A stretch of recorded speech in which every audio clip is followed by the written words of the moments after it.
My name is Itamar. I'm the CTO and founder of BigData Boutique, and we'll talk today about Flink and Iceberg. That's two big buzzwords, but both can be combined to work very nicely together. And we'll talk about when to do that and why, and then how. I'll do that briefly. There's tons of stuff to cover, but I will get you some pointers to continue this forward, and happy to answer any questions.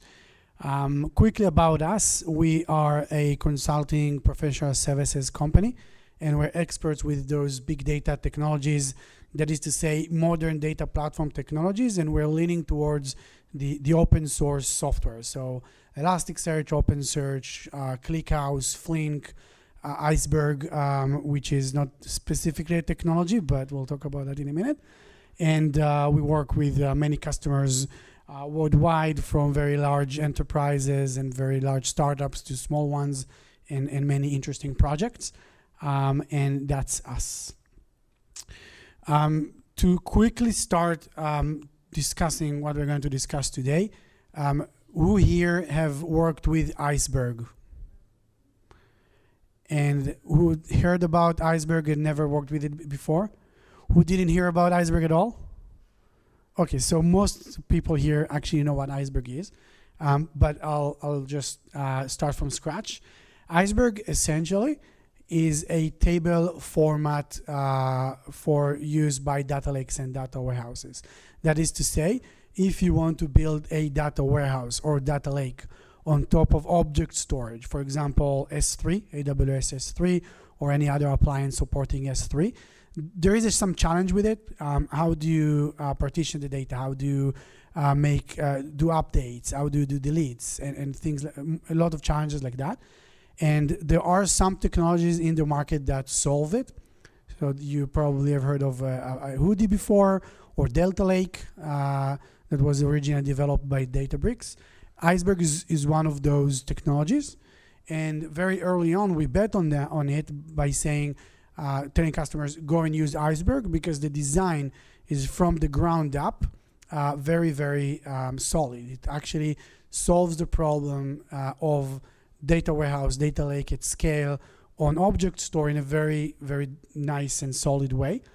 And the way that it does it, very, very briefly, is it keeps those data files on the object storage, basically like you will do with any other technology. And maybe you've used Hive before, Parquet files or Sieve files. It will do just that, but on top of it, it will start to maintain some sort of a metadata layer, which is also stored on S3 or any object storage that you're using.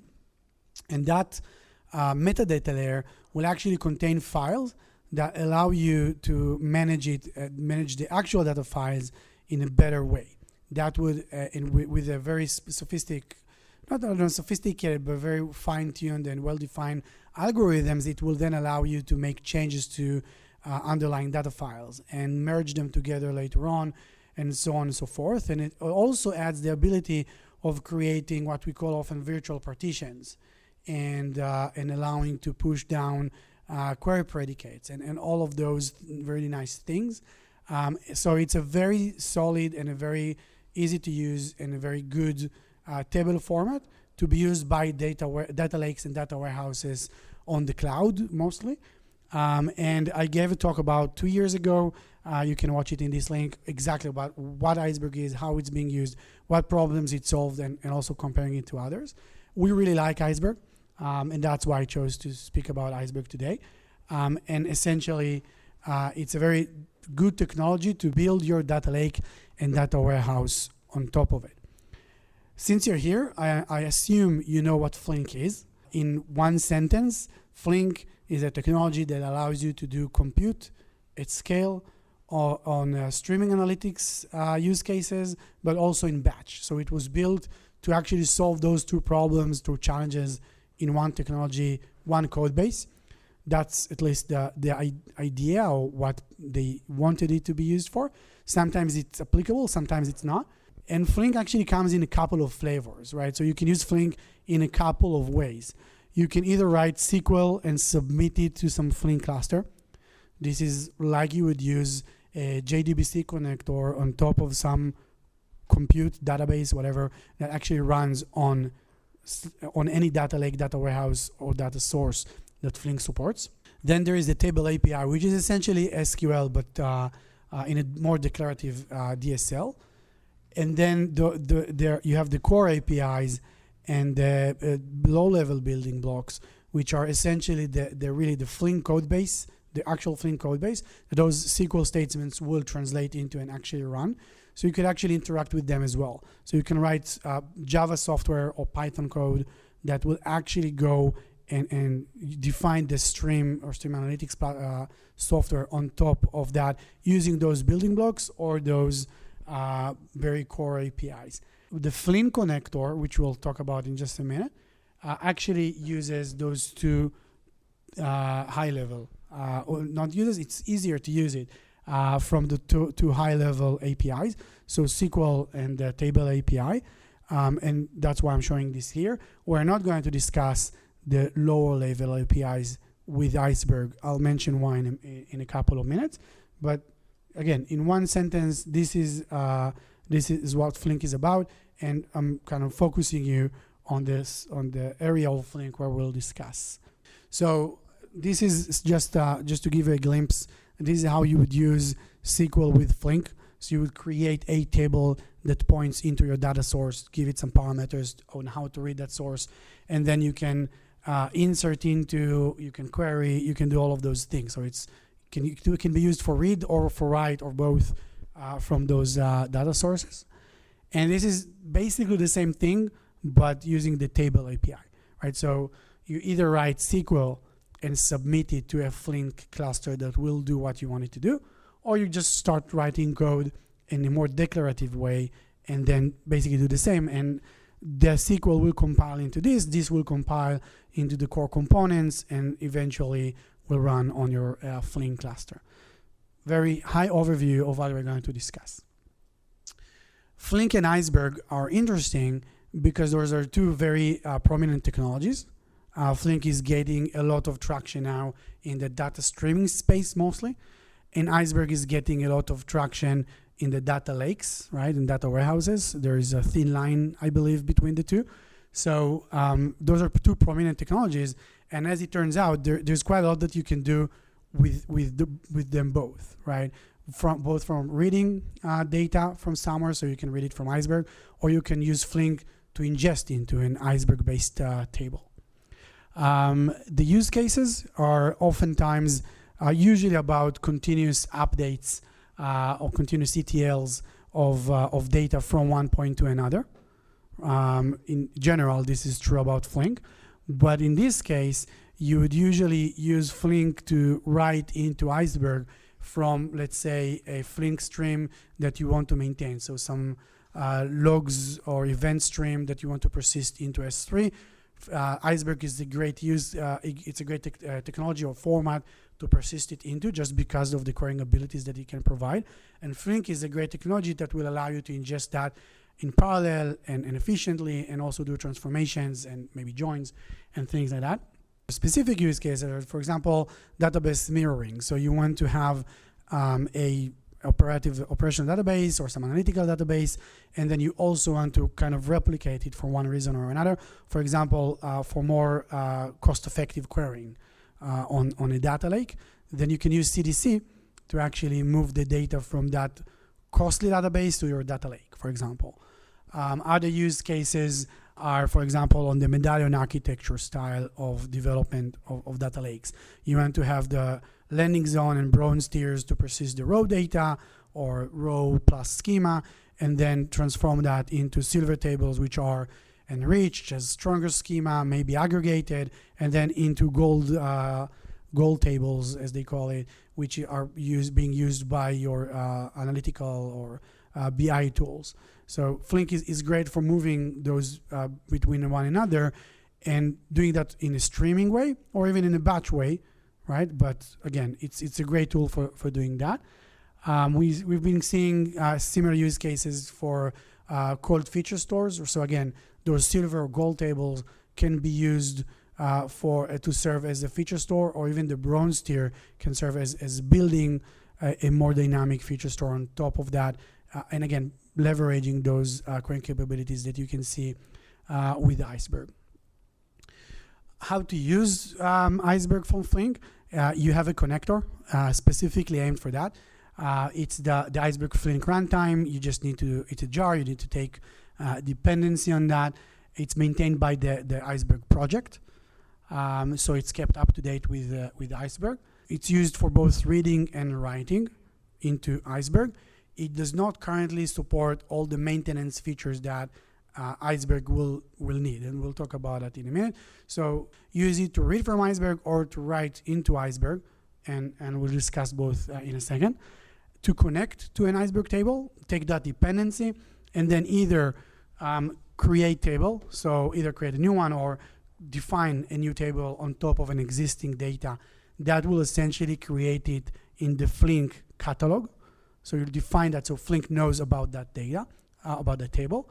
Or you can connect to an external catalog, which is probably what you would do in real use cases. That will be AWS Glue or Nessie or any of those.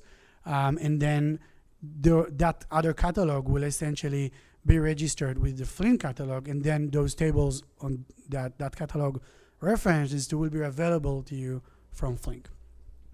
So relatively easy to get started.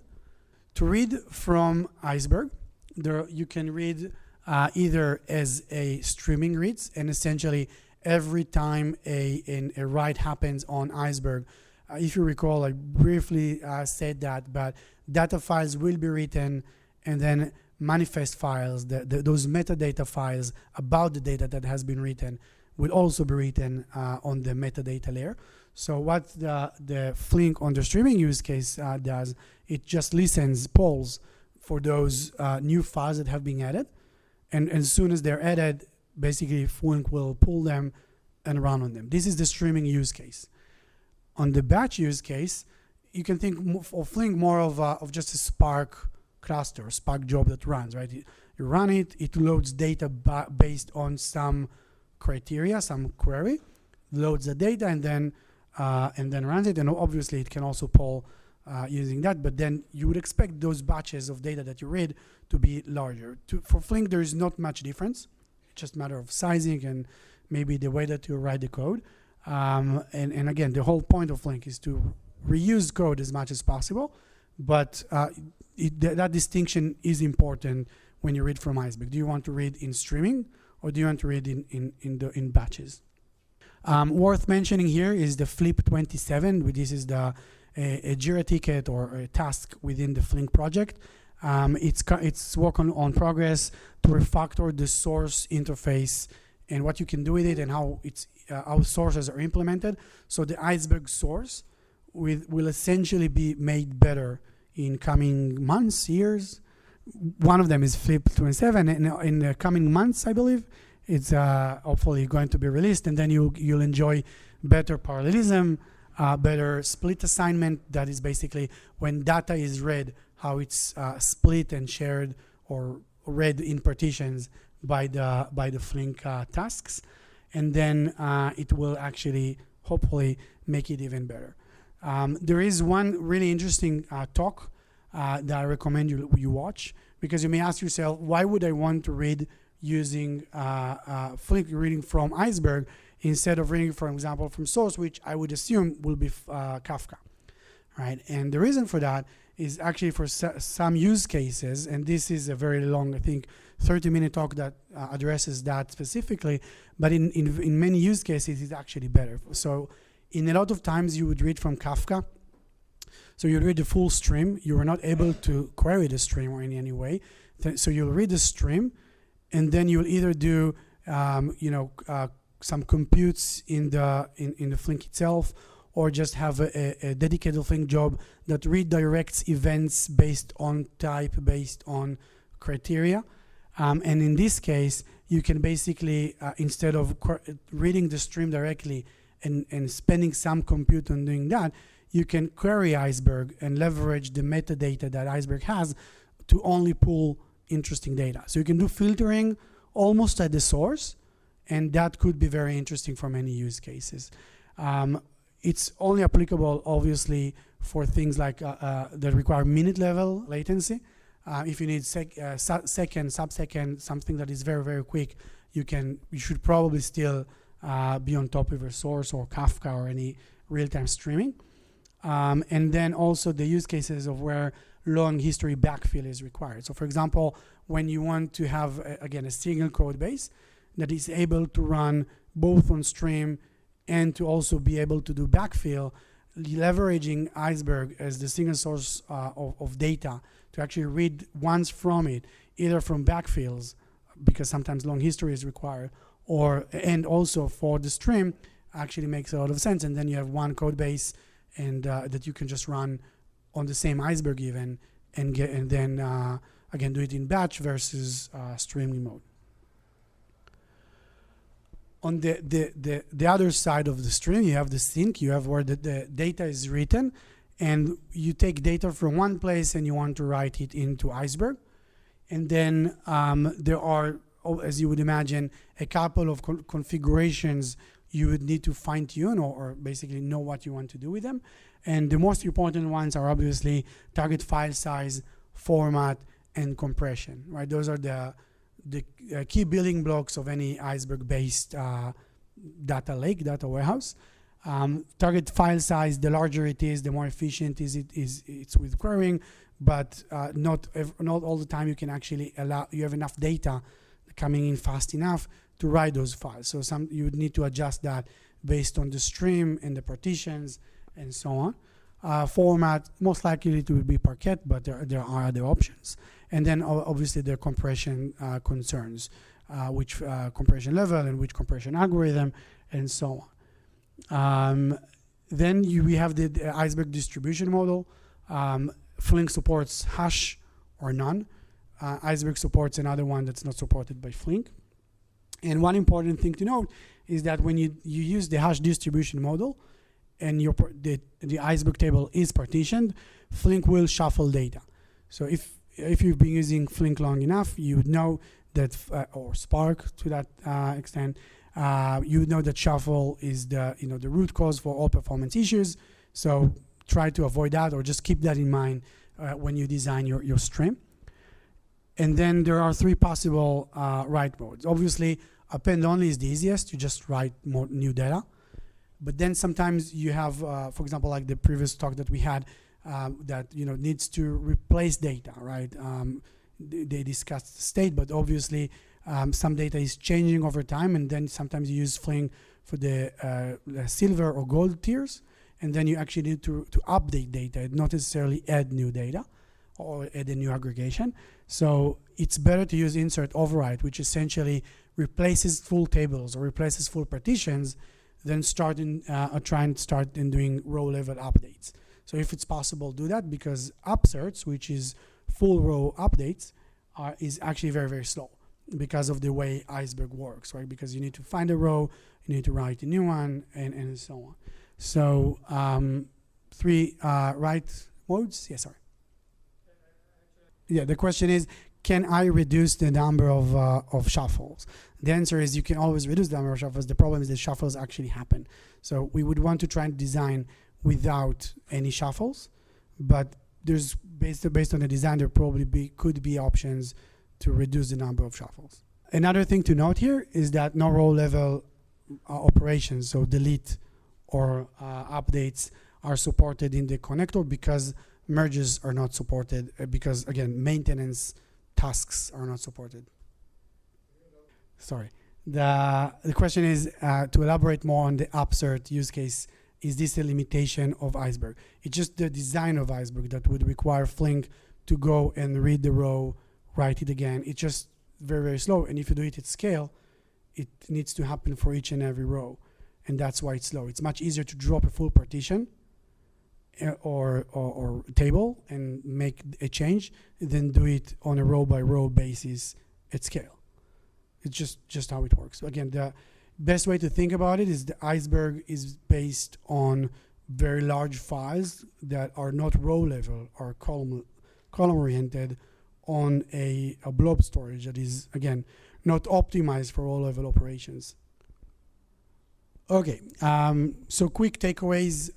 The point of this was to just give a taste of what's possible and how to do it, and then get you some takeaways that you can maybe make sure that you don't make big mistakes when you're starting.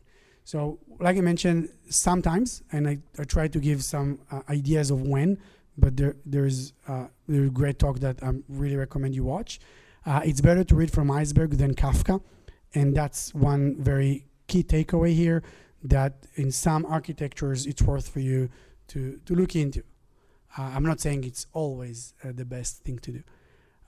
Second, and that's not specific to this talk or specific to Iceberg, beware of shuffles. I mean, if you are aware when shuffle is happening, then try to avoid that if you can. You not always can. So every time you're going to do a keyed state, you will cause shuffles, but sometimes you can avoid that, then try.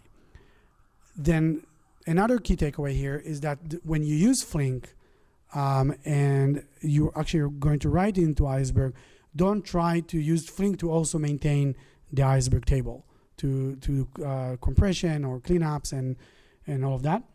Our recommendation is to actually run some async job, something that is not related to Flink, to do that periodically on its own compute and just let Flink do its thing. Don't let it try to maintain the table for you as well. This is, by the way, a little bit different than what you would do with Spark, because with Spark you would actually run a big job, make a big change, make something happen, and then you can also spend some time to compact in a lot of times. In this case, with Flink, we actually recommend to do this in some sort of an asynchronous row. And another thing, and this is something I owe you from the first slide, or one of the first slides, the reason why we focused on the table API and the SQL, Flink SQL APIs is because if you want to use Flink and Iceberg from the lower level APIs, which is basically writing Java code and process functions and all of those, you would probably lean towards using the generic raw data class that does not require you to specify the actual schema and all of that. And this will take a big toll on performance of serialization, deserialization, and it's a very easy pit to fall into. So just make sure that if you do decide to use lower level APIs, you will need to define classes and schemas and all of that, and use the raw data class, which is actually typed, and don't take those performance hits. One last note to bring forward to you. There is another great talk that talks about Iceberg and Flink, or Iceberg and Spark, which is probably one big question around this talk. I don't think there is one straight answer, but there is like 30 minutes or 1 hour on this talk that addresses specifically that with many use cases, and I highly recommend watching that. Again, for streaming use cases, it will probably make, and streaming use cases, especially with the lower latency, it would probably make sense to use Flink because it's better at streaming versus micro batches. And again, other use cases may also make sense. For example, code reuse and things like that. But for some other things, Spark is much better, and you should probably use Spark. Thank you very much, and see you in the next meetup.